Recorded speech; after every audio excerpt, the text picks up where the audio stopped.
I used to think that most productive people in the world just had more discipline than me, but I was completely wrong. They're not using willpower or forcing themselves to work harder, they're using something else entirely. And once I figured out what it was, everything changed. And chances are, you have no idea what I'm talking about. The real reason why you procrastinate, even major universities get this wrong. It's not time management, it's not motivation, and it's not even the task itself.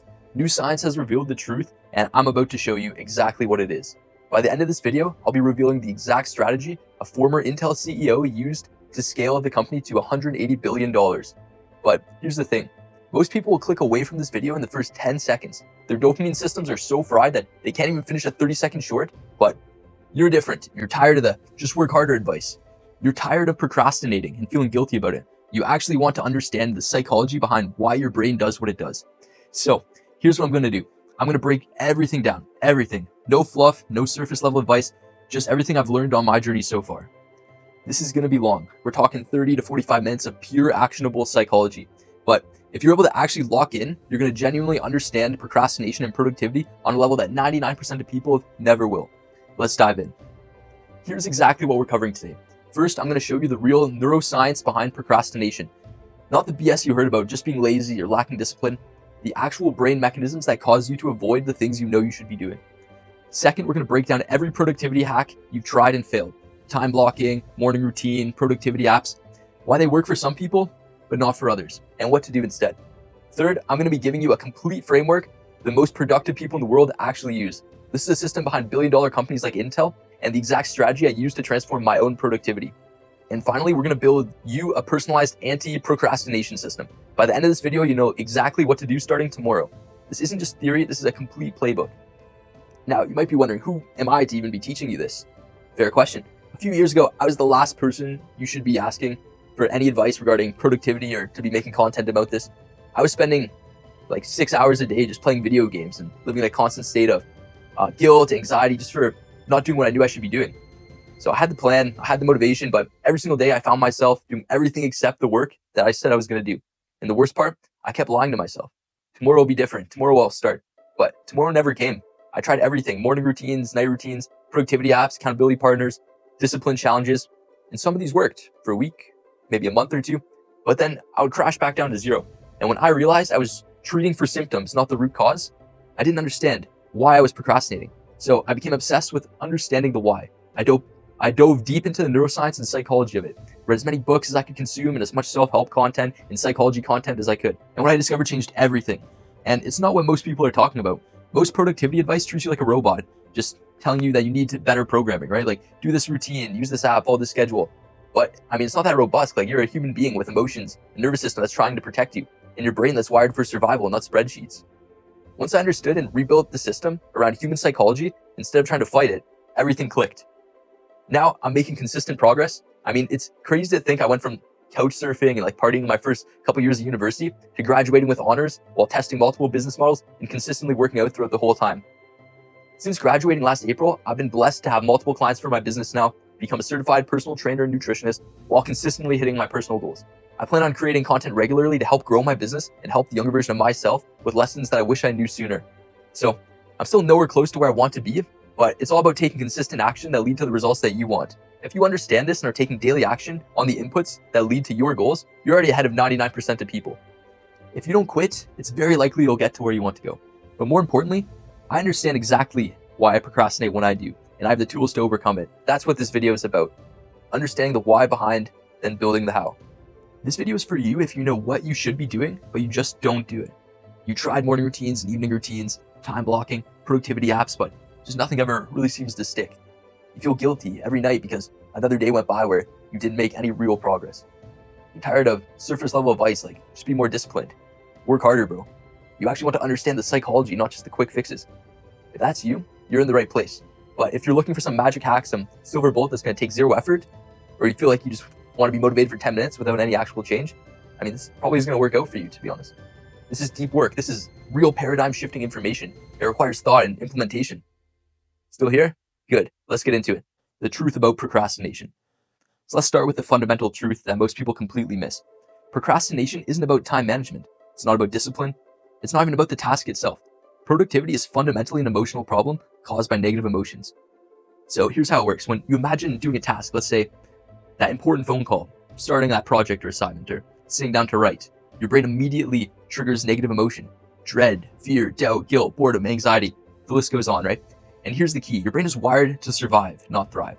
It wants to preserve energy and avoid negative feelings at all costs.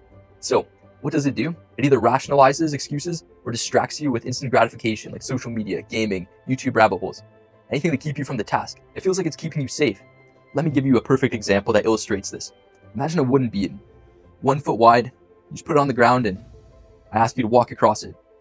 You say that's pretty easy, right? You do it without thinking twice, but now I take that exact same 1 foot wooden beam, same metrics everywhere, same width, same height, same length. Now I take the exact same beam, same width, same length, and I suspend it between 2 skyscrapers, 100 stories up in the air. Now can you walk across it? It's the same task. The beam hasn't changed, but suddenly it feels impossible. Why is that? It's because of the negative emotion, the fear, the dread, the perceived consequences of failure. This is exactly what happens when you procrastinate.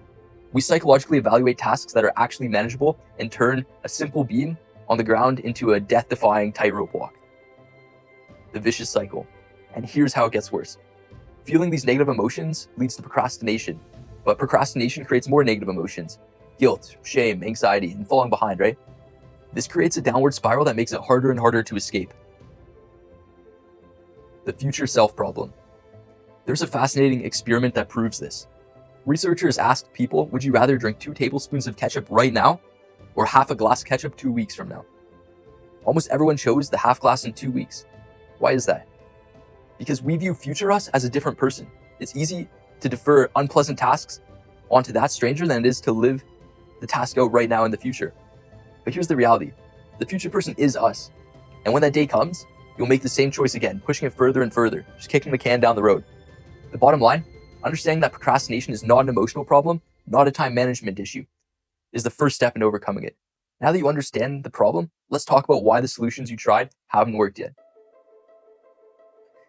But before I give you the real solution, we need to destroy 3 productivity myths that are keeping you stuck. And I want to give some credit here to Ali Abdul, who does incredible work on productivity and who I've learned a lot of these lessons from. So, myth 1, I don't have time. This is the biggest lie we tell ourselves. First things first, eliminate the phrase, I don't have time from your vocabulary completely. Here's what that phrase is actually doing. You're just avoiding the discomfort. The highest value tasks, deep work, building your business, making those outreach calls are inherently uncomfortable. That's why they require you to take the actual active risk and expose yourself to potential failure. The phrase, I don't have time, is your brain's primal response to a perceived threat. But the thing is, it's not actually danger, it's just discomfort. We live in 2025, right? So you're avoiding accountability, saying, I don't have time, is an external locus of control. It suggests that time is a hostile force outside of your control, but the truth is, you're in control. You make time for what matters. You're avoiding identity alignment. When you say, I don't have time, you're projecting a reality when you are not in control of your most valuable resource. The solution? Replace I don't have time with that's not a priority right now. This brings the phrase into your internal locus of control and forces radical honesty about your priorities. Better yet, track exactly what you're doing with your time, hour by hour, for 1 month. Write it down every minute or every half hour. And you'll discover some shocking truths that you do have time, you're spending it on low value activities. Time is like a muscle. The more you squeeze it and use it, well, your brain's gonna grow and it's gonna expand, letting you do more things and become more efficient with your limited resource of time. 3 quick tactics that will help out with this. So making a not to-do list. Focus is a filter. Success is subtraction, not addition. Eliminate the low value tasks, bad habits, and energy vampires from your life. Number 2, create focus triggers designed for flow state rather than waiting for inspiration. Use specific locations, sounds, binaural beats, and consistent routines to help with this. And then start on hard mode. Attack the hardest task first. Eat the frog, not the easiest.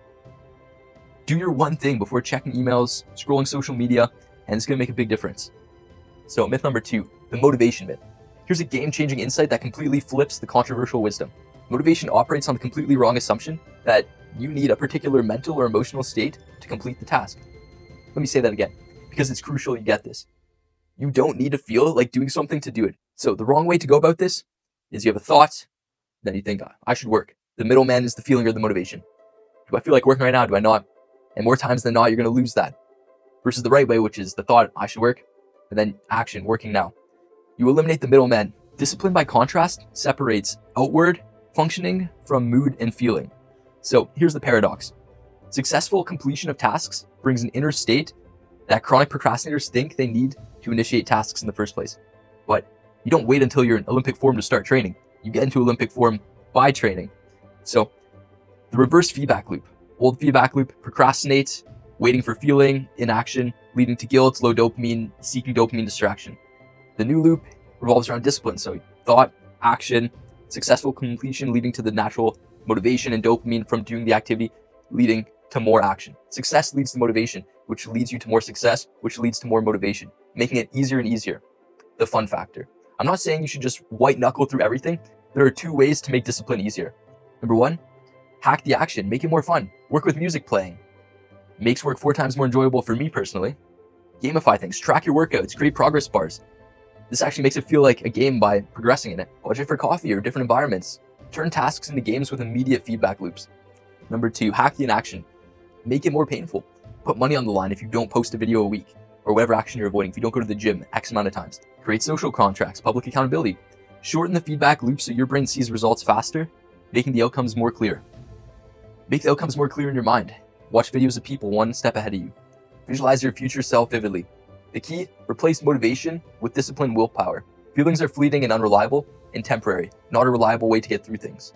Myth number 3, multitasking works. This one's simple but crucial. Multitasking is actually task switching. And every time you switch tasks, 30% of your attention is stuck on the previous task. This makes you less productive than focusing on just one at a time. What we actually want is a flow state. So flow state is an optimal state of consciousness where we feel our best and perform at our best. We want to enjoy the process, not just grind through it. How to get into a flow state. So aspect 1, the stretch zone. We need to voluntarily engage in tasks that are just right difficulty. Even if it feels interesting, but not so difficult, then it'll feel frustrating. Ask yourself, if this project was due tomorrow, which part would I be most unhappy with? Then do that thing. What's the highest leverage thing I can be doing with my time right now? What's a skill I can improve that would ultimately improve my success or chances of success? Aspect number 2, eliminate distractions. So turn off notifications, put your phone on do not disturb, put your phone upside down, across the room, in airplane mode, whatever you need to do to get rid of distractions. Any distractions will pull you out of flow state. It takes 23 minutes to refocus after a distraction. Here's the reality. You are allowing yourself to be distracted. You're welcoming it. By not taking these simple actions, you're inviting it into your life. A good tip for this is designing your week with your big non-negotiables for your main goals. So you can do theme days by activities, type and batch similar tasks together. Plan around energy levels, not just time. Remember, multitasking doesn't work. Now that we've destroyed these myths, let's talk about the real science behind why you procrastinate. So, part 5, the 3 laws of productivity. The 3 laws that will completely change how you approach your work. So, law 1, Parkinson's law. Parkinson's law states that work expands to fill the time available for its completion. If you give yourself a week to complete a task, it will take a week. If you give yourself a day, it will take a day. Think of that assignment that you had to do that you procrastinated to the last night, but then somehow you got it all done right before. That's Parkinson's law in action. The Peter Thiel question. Think of your 10-year plan, then ask yourself, how could I achieve this in 6 months? Now, you most likely won't achieve it, but you will make significant progress towards it. And if you keep thinking in this way, you'll speed up your results. So, how can you use this to give yourself artificial deadlines? Ask, if I had to learn everything about YouTube in one day instead of 6 months, what would I do? Put money on the line. If you miss your deadline, give your friend or your sibling some money. Here's a hard truth. If you're uncomfortable with the idea of putting money on the line, you probably don't actually want to achieve that goal that badly. If $2,000 was on the line, you'd probably get it done because, well, you wouldn't want to lose it. So an example that I can think of is to hit 100,000 subscribers in 2 years. So an input could be make 3 videos a week, hit 100K a month in revenue in 2 years, run 2K in paid ads and send 10,000 emails a day, hit 315 bench press.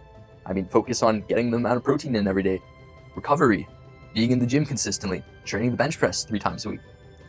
Turn up the pressure and shorten the timelines, increase the stakes, and create real world consequences. If your back's against the wall, you're going to be more motivated and have a higher chance to actually achieve what you want. Law 2, the Pareto principle, or 80-20 principle. 80% of results come from 20% of effort, or 80% of outcomes come from 20% of inputs. For a video, 80% of the value comes from the core content, 20% from the edits and animations. But here's the thing. Think of it as continual progress, not a one-time analysis. Do things sequentially. Don't nail the intro, then do the next part, then the next part. Instead, do 80-20 over the whole thing. Do a first draft, then do an 80-20 on this. Do another one, then do an 80-20 on that. And you just keep layering it and layering it until it reaches a level that you're happy with. So examples, bad way to study. So in week 1, I'm going to do the first chapter, week 2, the second, week 3, the third, so on and so forth. A better 80-20 way to do this would be go over the areas you don't know, and then the next level of areas you don't know, until eventually the areas that you don't know become just average to everything else. This way you'll get the best bang for your buck. Law 3, Newton's first law of motion. An object at rest stays at rest. An object in motion stays in motion. If you're still, it requires a lot of external force to get you into action. But if you're already moving, you'll most likely stay moving, because it's going to take less force to keep going than it does to start from zero. So it's so much harder to start something than it is to keep doing something once you've started. Productivity hacks based on this. The 2-minute rule. If something takes less than 2 minutes, do it now, instead of putting it off on your to-do list or letting it pile up in your mind and then taking up real estate. Do it now, make your life less stressful. The 5-minute rule. Struggling to start? Just commit 5 minutes. If you can convince your brain to do only 5 minutes, it becomes so much easier to get started.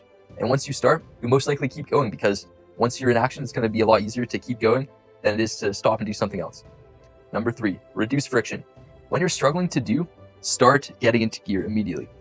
Don't want to make a video? Just go through the motions of turning on your camera, putting the lights around, and getting everything set up.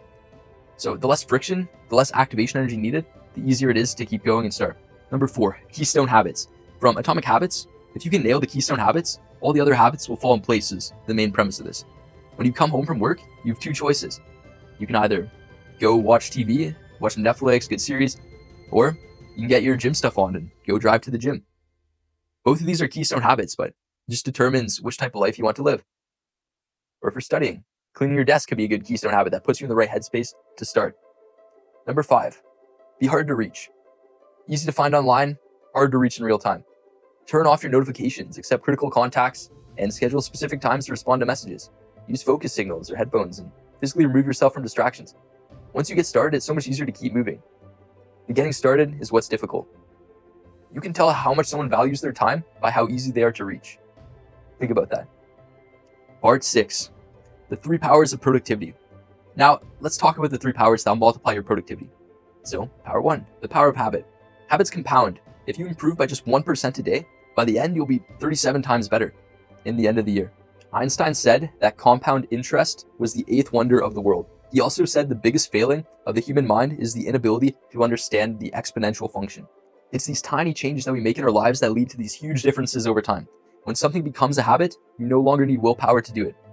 Making habits stick. So, social contracts and public accountability is a powerful tool for this, like committing to your YouTube audience, or telling your best friend or your significant other. Environmental design. Wake up early. Put your phone across the room so you don't have to get out of bed to turn off the alarm. Identity change. This is powerful. You have to believe you are a productive person. You are the type of person who's productive. For example, I've created an identity that I'm the type of person who's in shape.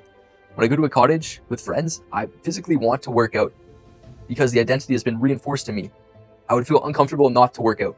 You'll continue to struggle with productivity if you keep believing you're not a productive person. Some people have a sense of pride when it comes to being the type of person who can go a whole day and never work out, or who isn't productive. But here's the reality. No one is that type of person. Who's productive until you tell yourself you are? If you don't believe something, how are you going to actually do it? 2 types of people believe different things. One believes it's true, one believes it's not true. Both people are right. Power 2, the power of downtime. The main secret of productivity, you have to enjoy everything you do, from YouTube videos to working out to sales calls. So you have to enjoy the process. If you want to actually be consistent and stick with it, you have to find ways to enjoy the journey. So the daily highlight system. Every day, identify a highlight. What's that one thing I want to focus on today? Your daily highlight could be plan out YouTube videos or make sales calls for 2 hours. But here's the thing. For most people, it only takes 10 to 20 hours to become the top 10% of the population for any skill. But most people won't spend the first 10 to 20 hours. They'll procrastinate for 40 hours before they even do the first hour. Use downtime appropriately. So don't just doom scroll social media or watch random YouTube videos or mindlessly browse. In the morning, you're the pilot, choosing the thing that's important to you. The rest of the day, you're the plane. You're taking action on the plan you set. The key is to enjoy it. My productive downtime includes things like listening to audiobooks while I'm going for a walk or in the car, or listening to music while I'm doing work so it's more enjoyable, reading a book before bed. Some people say you need 2 to 4 hours of Netflix for downtime, but in reality, you probably don't need as much as you think. Power 3, the power of procrastination. Wait, what? The power of procrastination? Yes, productive procrastination though. So if doing something else, something useful, instead of doing the main thing you planned, for me, I might work out instead of making a YouTube video, or I might research a topic instead of doing client work. The key, make your procrastination productive. Easier to do than unproductive activities through proximity. For instance, I might have my guitar closer to me than my sofa when I'm working. So I'm going to be more likely to play the guitar than I am to go sit on the sofa and go on my phone. Or for video games, I might unplug my console and put it in a drawer somewhere, therefore I'm less tempted to use it. Train your algorithm. Use social media intentionally to feed your brain. Search for what you want to learn. Engage with valuable content. Guys like Ali Abdul, Alex Hormozi, Charlie Morgan are a couple guys I like to listen to. So unfollow and mute accounts that don't serve your goals on social media. If you're going to procrastinate on YouTube, at least watch some content that's going to move you forward towards your goals. The fun factor. If you were to ask most people what the meaning of life is, a good portion might say happiness and meaning. Meaning is being useful to others. Happiness is enjoying others. If you're not enjoying what you're doing, you are the problem. Think about it. Why would you spend 4 years getting a degree if you don't enjoy it? You have to find ways to enjoy the process. Don't think of when I get there, I'll enjoy it. That's backwards. Enjoy the process first, because this will help you actually make your outcome more achievable. So research shows the happiness level you're at right now is likely where you'll be when you reach your goal, right? This is just the top of the mountain. There's always going to be another mountain that you're going to climb up to. It's more important to enjoy the process now. What's the point of being productive if you're not enjoying it? Ways to make things more enjoyable could be like hanging out with friends or working with friends. Reframe have to as get to. Design your environment like a clean desk, like Spotify playing. Gamify your work. Track your streaks. Create milestones. Make progress visual. Do it with others so you can be accountable. The Happiness Advantage book shows that happiness is correlated with success. So if you're more happy, you're probably more likely to be more successful too. Something to think about. Part 7. The pilot, plane, and engineer framework. I touched on this a little bit earlier, but now you're getting to the core system. So this is how you actually structure your productivity. Every productive person operates from 3 distinct roles, whether they realize it or not. The pilot steers the plane. This function is to do the planning. Some examples could be like planning in the evening, creating a to-do list, setting weekly and daily objectives, deciding on the priorities. The pilot sets the direction, they know where they're going. The plane executes the direction. Its function is to do the work. For example, actually making a YouTube video, or sending an email, or doing the calls, writing the code, whatever that work is for you. The plane goes in the direction the pilot steers. It's the executioner. The engineer. The engineer fixes inefficiencies.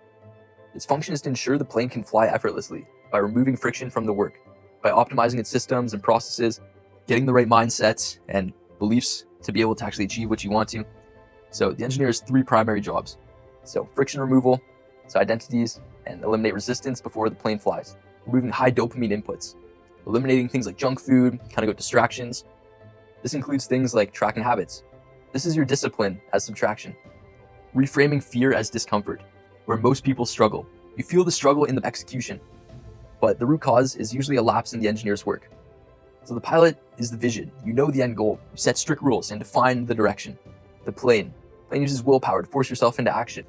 The engineer ensures your pilot doesn't crash your dedicated plane into a wall of self-sabotage. Focus your energy on becoming the best engineer possible, and the plane's job of execution will become the effortless flow you seek. Part 8. Your identity system. So center all effort around mastery and becoming, not the outcome, which could be like money or success. So failure is reframed as required data and not a personal setback. This fuels massive action without the fear of failure. Understand that growth is not linear. Use setbacks as part of the natural cycle. When your project fails or you have a bad day, step back and just kind of analyze and tend to the basics today. Prepare for a better tomorrow, and this will help kill the self-criticism. Inspire and motivate through encouragement, not criticism for yourself or others. When you feel resistance, don't scold yourself. Ask, what is the next smallest action you can take to win this moment? This transforms resistance into collaboration.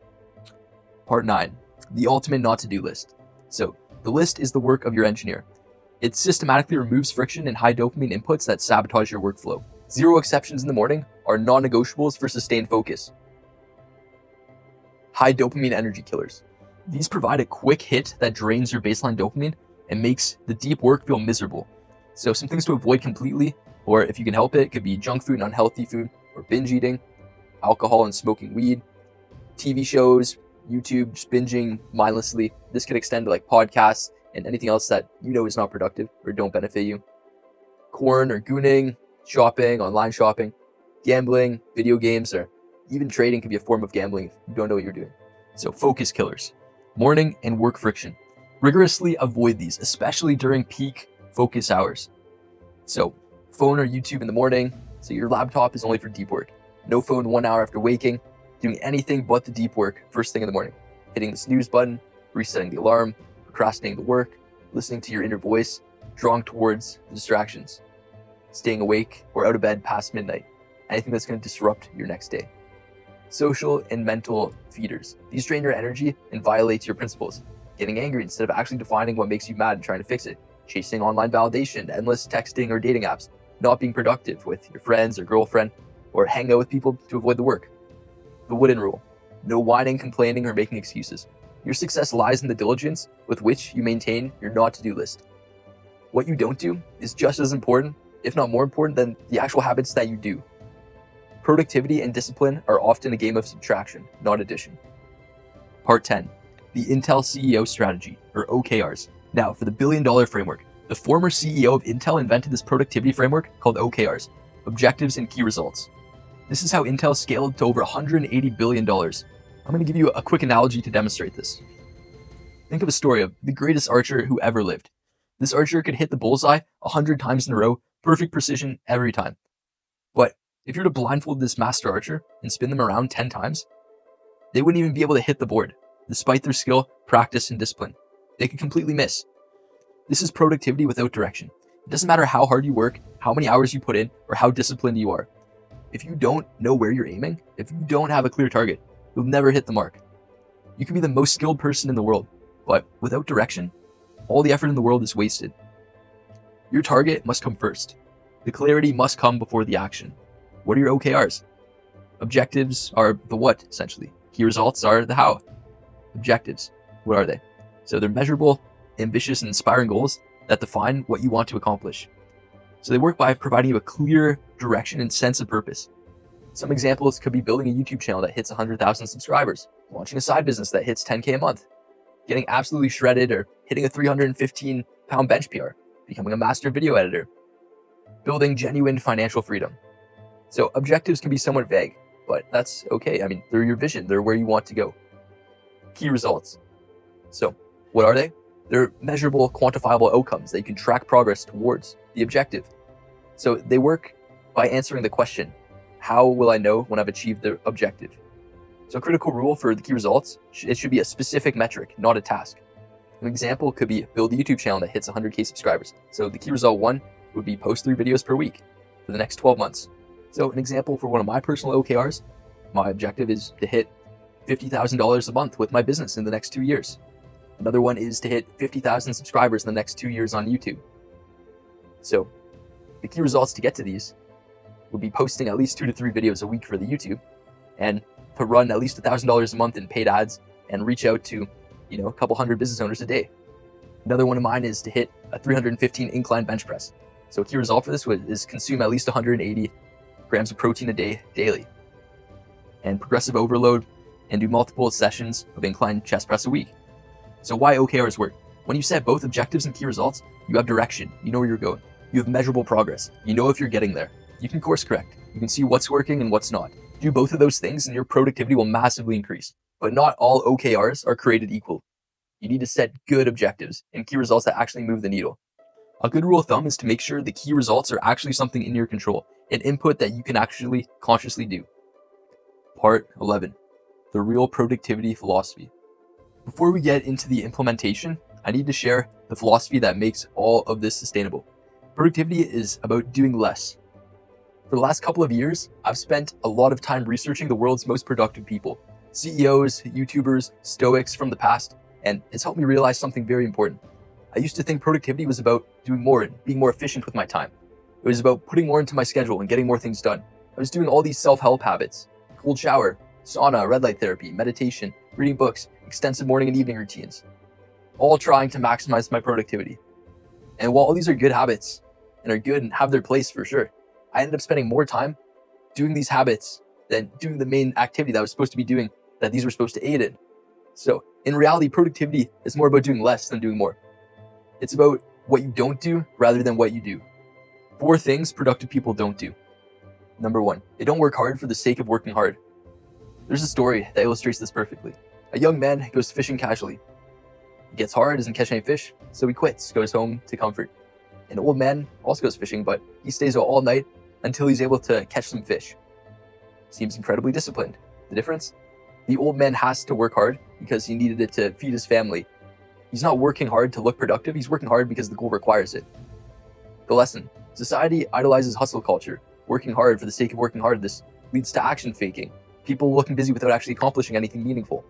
What productive people do is set a clear goal and figure out what inputs it's going to take to reach that goal, and then consistently do the inputs in that order. A great Hermosiism that I like is how long or how many reps of you doing an input would it be unreasonable for you to not succeed. Number 2, they don't wander aimlessly. Here's the key insight. There's no such thing as objectively productive. Most people playing video games is unproductive. For a professional gamer, it's their job. Productivity is relative to your goal. Without a destination, you can't measure progress. It's like going on a road trip without knowing where you're actually going. How do you know if you're making any progress? The danger of wandering. You might start working hard for the sake of working hard, or worse, you adopt goals society tells you to pursue because everyone else is doing it. Productive people always know their destination first. Number 3, they don't focus extensively on outcomes. A quote from Bill Walsh is, "The score will take care of itself." NFL coach Bill Walsh took his team from the bottom of the NFL to winning the Super Bowl in just 2 years. His secret? He told his team, don't look at the score. Focus on positioning, passing, and communication. Do those things right, and the score will take care of itself. Why this works? You can control the process. You can't control the outcomes. Example, for YouTube, focus on making consistent, valuable videos. Improve your craft and the views will take care of themselves. For a student, focus on the time spent studying, the hours put in. Improve how to learn. The grades will take care of themselves.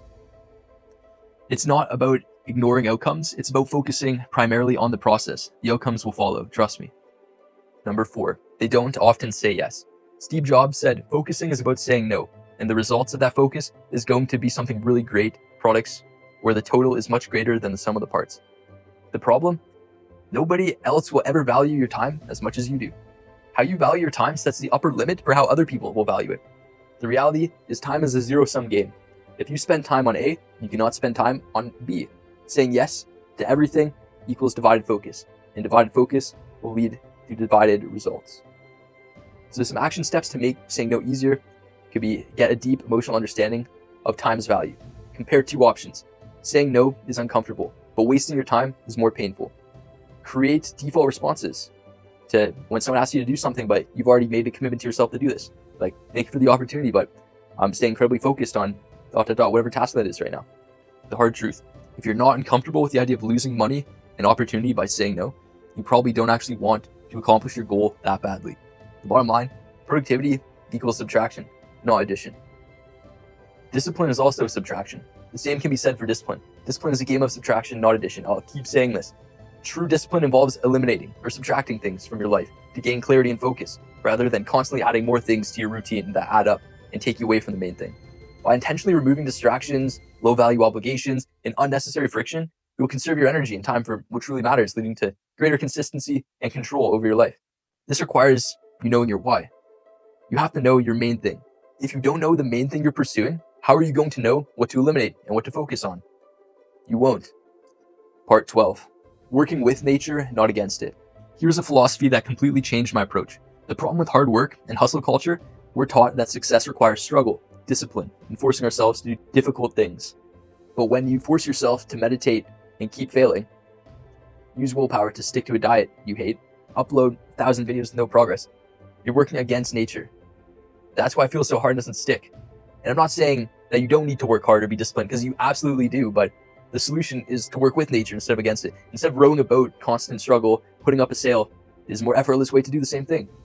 Practical examples. So if you're struggling to go work out in the gym, maybe find a sport you enjoy. Can't stick to a diet? Find healthy food you love eating. Making no progress despite effort? Change your strategy to align with your natural strengths. The result, when you work with nature, things are going to feel more effortless. You're going to enter a flow state naturally. You will follow your intrinsic motivation instead of forcing discipline. Life becomes less anxious, more aligned, but the paradox is you can achieve more by struggling less if you're willing to change what you're doing, not just how hard you're doing it. That being said, it's going to be very important to work hard and to be disciplined, but It's about choosing your battles. You can't be disciplined at everything. And while discipline is very important, it's also equally important to find a natural flow, something that you're able to do continuously that's going to feel effortless. Because if you don't do it continuously, and it's not a process you're doing day in and day out, you're not going to actually get to the result you want. Because for whatever it is you're trying to do, there's someone else who's doing it every single day, not taking a break. So if you hate it the whole time and they enjoy doing it, who do you think is going to succeed? The person who hates it is going to give up after a while, whether it be one day, week, month, year, and the person who loves it is going to keep going until they get the result they want. So you're able to instill this mentality into more difficult areas that you may not naturally enjoy as much, which is why it's very important to find ways to actually want to do the thing and enjoy the process. Part 13, implementation, your custom system. All right, now let's build your system. Here's how to implement everything we learned so far. So step 1, set up your OKRs. So write these down now. Pick 1 to 3 main objectives for the next 6 to 12 months that you want to achieve. And for each objective, write down 2 to 4 key results that are measurable, numbers, not feelings. Specific, clear criteria. Challenging, but achievable. Example, could be like your objective, your ambitious goal, and then key result 1, so specific metric and timeline. Key result 2, specific metric and timeline, same thing for 3rd. And try to make these actionable, something that you can take daily or weekly action on. This will be best. Step 2, create your not to-do list. Write down your personal high dopamine killers and focus killers. Start with your morning. What are the absolute no exception for your first 2 hours? For me, no phone for the first hour after waking. No social media, no YouTube before deep work, no snooze button. So the engineer's job is to enforce this list with zero mercy. Every violation makes the plane flight more miserable. Step 3, design your pilot plane engineer system. So evening, this is the pilot's time to review the day's progress, set up tomorrow's daily highlights. So one main thing, right? Identify and remove friction from tomorrow's work. In the morning, it's the plane's time. Do your deep work, eat the frog, do the hard task for the first 1 to 2 hours of being up. No distractions, no exceptions. Get into a flow state. Weekly reviews. Review what worked this week. What was some friction that needs to be removed? What identity beliefs need reinforcement? Track the progress on key results. Step 4, pick your identity. Now, at the risk of sounding woo-woo, like some crystal girl, if you believe you're the type of person who procrastinates, is lazy, is not productive, there's a high chance you're going to continue to act in this way. David Hawkins talks about how our level of consciousness and the beliefs and identities we hold create our reality, how we unconsciously hold on to negative self-talk, and how these things become self-fulfilling prophecies. His concept of the maps of consciousness show how different emotional states and beliefs attract corresponding experiences. If you identify as or believe you're the type of person who's lazy and a procrastinator, you're operating at a lower level, so that'd be like shame, guilt, apathy, which makes these behaviors more likely to reoccur. Now, this is too much sauce for one video, and I can make an entire video on this on its own, but if you'd like me to make more videos about this kind of stuff, just let me know in the comments below, just so I can have an idea of what you guys are interested in. So basically, you want to believe I'm the type of person who takes massive action on their goals, is insanely productive, does deep work before checking their phone, views discomfort as growth, follows through on commitments, your say/do ratio, enjoys the process of becoming. Remember, you're not faking it until you make it. You're not pretending to be someone you're not. The ancient Stoics understood this over 2,000 years ago.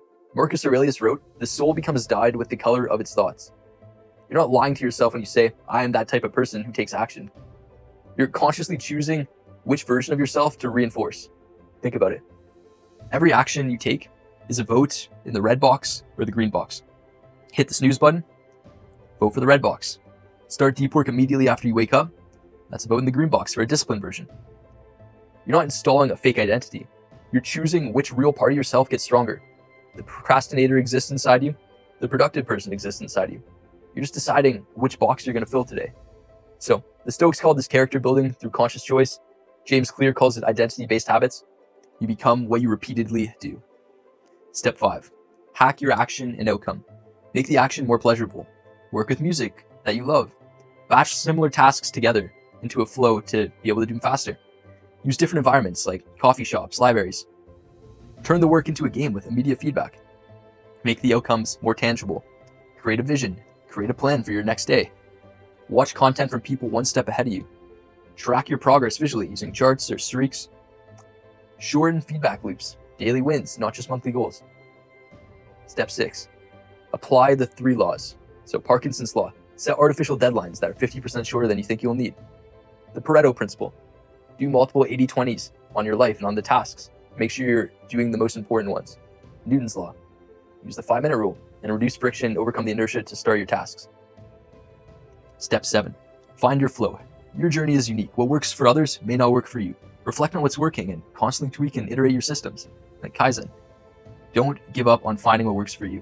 Remember, stop fighting against your brain with discipline and brute force. Design systems and structures that work with your brain to create sustainable focus and productivity.